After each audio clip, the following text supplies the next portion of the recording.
But first, we're starting with care homes, because convincing an older relative that it's best for them to move to a care home, it's never an easy conversation, and it can be really costly for families. So one solution that some people are choosing is to send them to luxury five-star care resorts in Thailand, complete with swimming pools, all year-round sun, stunning grounds and round-the-clock care. Lower living costs in Thailand mean that residents and their families get more for their money. So how would you feel, Gloria, if a member of your family booked you in?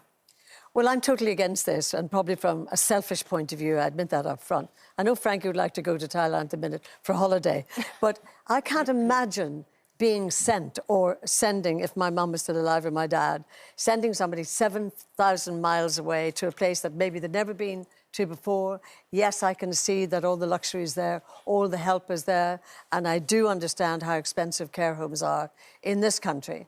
But from a selfish point of view, I want to be able to visit my relation in the care home. I want to sort of keep a bit of familiarity around them, even if my sister died, unfortunately, from dementia.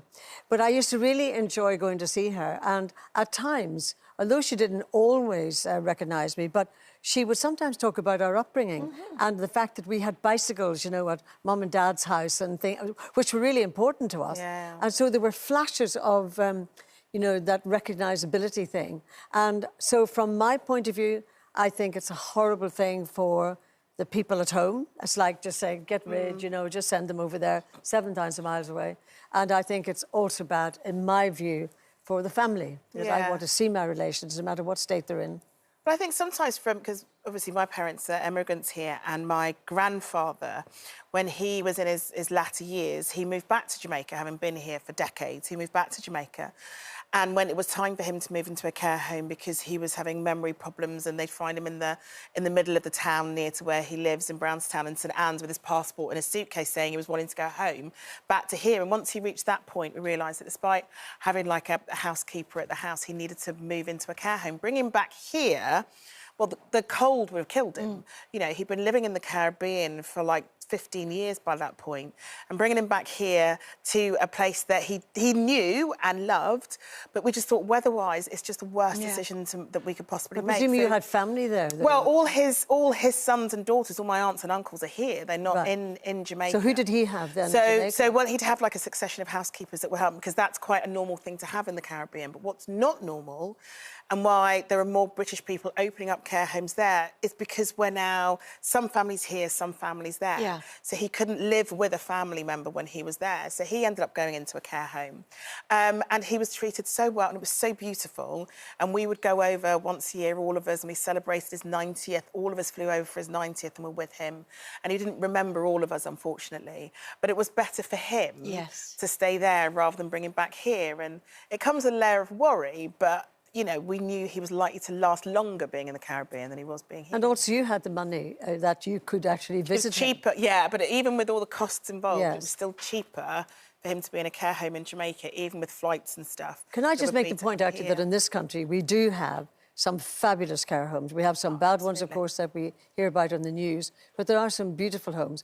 The problem is that it just costs so much. They're so expensive. I mean, obviously, last year was a really tough year for us as a family with Dad, because at one point we didn't know what to do, because we knew we wanted him to come out of the hospital, but it was taking, you know, 2 nurses to move him, and, you know, anyway, eventually he came to us, and then we were able, thankfully, to afford a wonderful Polish lady, Ella, who came and moved in with him and lived with him for his last few weeks, when we thought he was going to get better, but sadly got the pneumonia. But at some points we were having to consider a care home, and then we weren't going to be able to see him because they weren't letting people in with COVID. It was just awful. The thing about the Thailand thing, sadly, people who, like Gloria, who have met my dad, he probably would have gone, wait, I fancy that, like, that looks champion to me, being my dad. But, you know, I mean, is it a thing that people send their families 7,000 miles away? Yes, that looks beautiful, and I have no doubt that the care is fantastic, but no, not for me.